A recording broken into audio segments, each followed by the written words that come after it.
So hi, sorry for the delay of this video. It's like 4 or 5 days late than I initially scheduled. To give a brief summary of what's been going on, I've been, as you can tell, sick. This is like the kind of best I've been at the last 2 weeks. With me with sickness, it's just horrible all the time. When I do get them, even though it's like quite minor in comparison to anything else like anyone gets. My sickness is just always like the flu just gets me hard, but nothing else does. I just don't have a good sleeping schedule. I don't have a good routine to go into, especially after the last week there where it was the midterm holidays. So I was only in college for 2 days, and then the third day just felt like it just felt a mess. It was just a mess basically. Forgetting my lines. I just need a routine to get back into things, to work things out and stuff like that. But I've also been busy with other things at the same time in personal life because it's been unexpected to deal with it and handle it, and just kind of unscheduled, but immediate action was required to be taken. Nothing serious before anyone asks. It's just some personal stuff I need to take care of. But I'm going to basically preface at the start of this saying that I will be doing Liam's letter first for people that were interested in that. However, I will be also doing other monologues. The gameplay you'll see in the background for the entirety of this video, as you're seeing now, is just going to be Call of Duty. It's just me playing like zombies or something, or maybe another game. I haven't decided yet, but I've mostly been playing COD. But to quickly finish off this intro, I will be doing Liam's letter, as well as a couple of other brief monologues or long bits that he has, as well as another character I'm doing called Charlie. He does have a couple of long pieces, but what I'm going to do is I'm going to combine a bunch of them together, at least if they're relevant to the scene. But I'll just name it under obviously the same part of the scene that's actually been named. For example, Liam's letter is its own scene for a brief bit, and then Charlie's has some other stuff as well. It's just gonna be the title that's just coming off from the script anyway. But let's not make this intro too much longer. I hope you enjoy, and sorry for the delay of this content.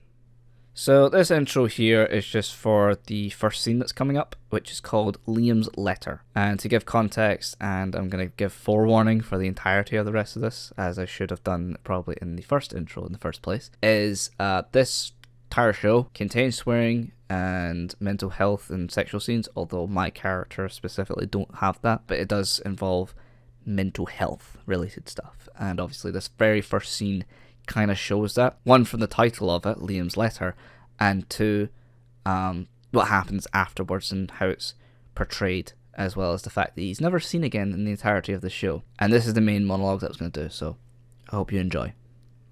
I really thought I was going to be an astronaut. It was because of Toy Story, I think. So an astronaut or a cowboy. And I wanted to see the stars. I really believed it. Not believed it. That's too grand. I took it for granted, of course. Of course. Of course. I turned my mum's washing basket upside down and sat it like a shuttle. Counted down. Blasted off. And then you're at school. And you're not actually good at science. Not actually good at reading, which is frustrating. And you get frustrated. You start making mistakes, and every single day, the stars seem further and further away. I want to believe I'll see the stars again. To know I'm not limited. Bad at maths. Bad at life. That's what I would have said. That's what I would have said if you'd let me film the tape. So from here on out, the entirety of the show is going to be in order. Obviously, preference later that the ordering of some of the stuff and when Liam's letter did come in.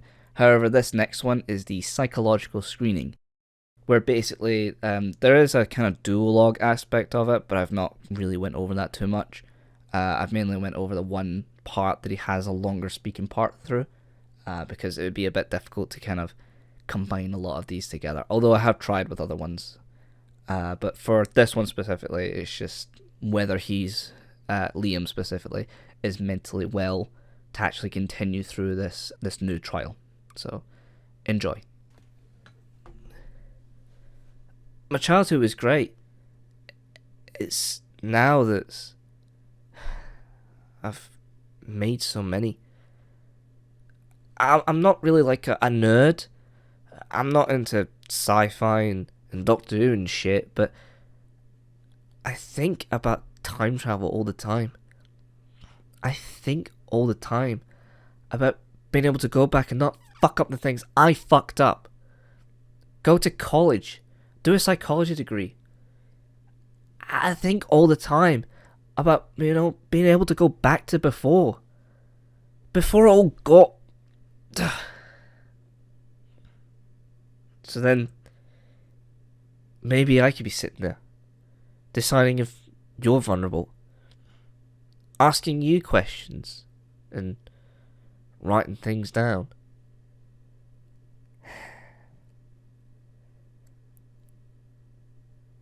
Are you vulnerable? So this next scene is a completely different character, as you'll kind of tell from the voice difference slightly, although maintaining it is a little annoying, I will say that. However, this scene does include Liam, but for some reason he's not in the title of it.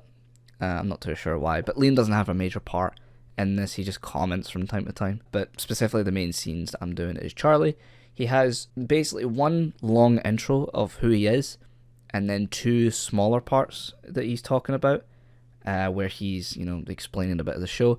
I've kind of merged them together though, that last two. I've just combined them into one. I've added extra kind of improv style of lines to it. So I hope that makes sense a little bit more, but I would advise watching the play or reading the book itself. So I hope you enjoyed this scene. Hello, I'm Charlie, as Megan said, and all going well, which I assume it, will. Then I'll be your teacher at the academy, one of your teachers. They thought it would be a good idea for me to meet those of you who are currently going through the process, so we can, meet before. So you know who I am, so you might remember, because, as you know, they're not entirely sure what you'll retain after the procedure. But in case you do, then you'll remember me, Charlie, and that will help with settling into your, change, and the academy. So, hello, I'm Charlie.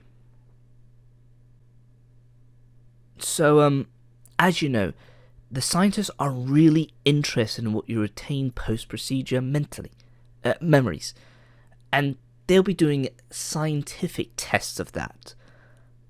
But they thought it would be a good idea for us to, I suppose, do something fun and similar, less scientifically.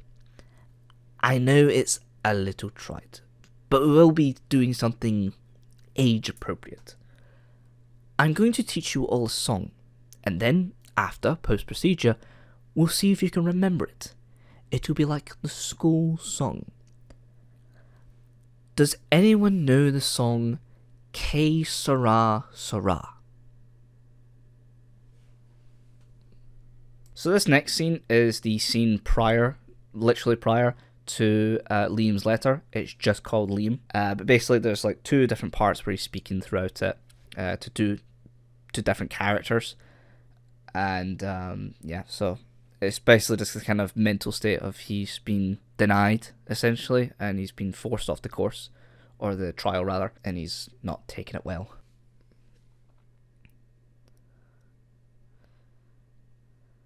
Nothing has ever been right for me. Nothing. I have to start again. I need to start again, so I can undo it all. Every bad decision, every bad day, every fag and every drink, and every fucking wasted day waking up at 2 o'clock in the fucking afternoon. I need my days back. I need them back. The stars. I bet you haven't had a feeling in your fucking life. They're saying I'm crazy. Too crazy.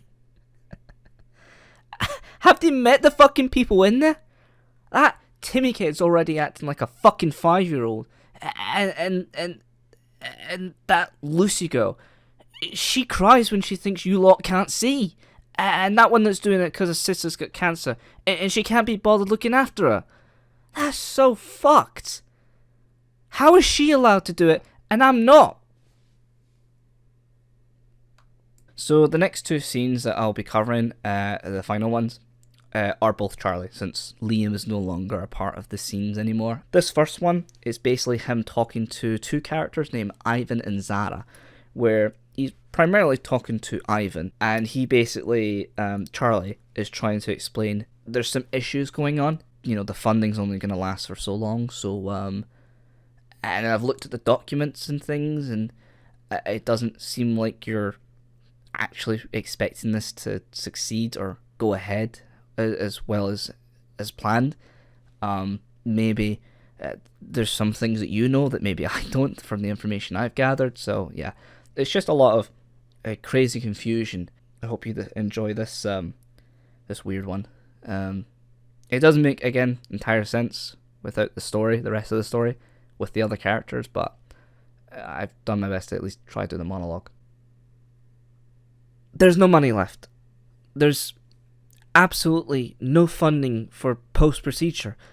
There's the initial sum for the post-18-month period, but that's only for research and observations. There's my salary on top of that, but it would only last for 2 years, max. It's not planned for that time period. It would stretch. I'm sorry, Miss Elliott, but there seems to be no thought that there would be 26 children that would need to be supported until adulthood. Over a decade of support needed, and there seems to be just no one is talking about it. What about after? Will there be infrastructure to help them readjust to society? Is that the plan? Is there a plan? It's almost, I'm sorry, Mr. Allegate, but it's almost like you aren't expecting the trial to succeed, like you aren't planning for the future. So this next and final scene that I'll be doing is basically Matt and Dom. Dom is one of the participants that is also kind of a spy, essentially, working for a newspaper with Matt, who are having Charlie as a whistleblower explain, you know, there's no funding in place for these things. You know, they can't go ahead with this. They shouldn't go ahead with this unless they can secure more funding. But he's been given two different things. So basically, there's the outcome one where it's just they need a bit more funding, right? And that could be catastrophic, or maybe they'll gain it over time. That's the hope. But the other option that is explaining to Matt and Dom is that they just don't care. That they just still see them as participants and nothing more than even lesser than vulnerable children. This is the final one, but the first scene obviously is explaining, you know, they just find the best that they can. Maybe they've done a bit too much with the money, maybe not, I don't know, but it's just the best that they could do with the funding they had. It's not that I don't believe them, it's just without the funding in place, I'm not a clever guy. I did fine in school, I was in all the middle sets. I got good A levels because my parents paid for a fancy school on top of a fancy tutor with the fancy school. I got to Edinburgh University and graduated with a 2-2. I'm not a clever guy. The guy who sheared Dolly the sheep, you'd have to imagine that was the best sheep shearer they could find, right? I'm not the kind of guy you hire to look after your prize sheep. There's also a version of this where he doesn't expect them to live that long. That they also just don't care enough about them to put the infrastructure in place to care for them. That they're still thinking of them as participants, not as children, not vulnerable and in need of protection. They have a duty of care. And that is all of the monologues. Well, monologues and segments put together, I guess you would be the correct way of labelling this. But I wanted to make up for obviously not uploading on time on the 14th, because as I'm recording all these clips at the same time, it's the 18th. I could have done this a lot sooner, and I should have. Just never had the time to actually even put this together in the first place, so it probably wouldn't have mattered. And obviously, as I mentioned in the intro, suffering from illness, obviously, just the flu. It's just annoying. So, yeah, I hope that's going well for me after this. I'm going to hope so, but I hope this makes up for the late content, and it's something to suffice at least. Even though probably only like 4 people are going to see this, but it's still something for me to do and edit together at the same time. So, yeah. I hope you enjoyed. If there's anything else you want to suggest, feel free to leave it in the comments. If you liked me doing the monologues as well as the extra stuff, so I know to do more of it. If people actually like it. Obviously, once I'm not sick, I can actually put a bit more oomph into and emotion into half of these things. But yeah, just need to make it quick. I tried my best to at least keep an accent and keep some kind of emotion throughout it. But yeah, I know it's lackluster. But during the actual performance, I'll actually be doing it proper, provided I'm not completely shattered by the end of the week, but we'll see what happens. Up next on the 28th, or maybe a little bit after, hopefully not, is my first attempt at playing the Modern Warfare 3 multiplayer. I'm not playing Warzone. Fuck that. This is going to be awful.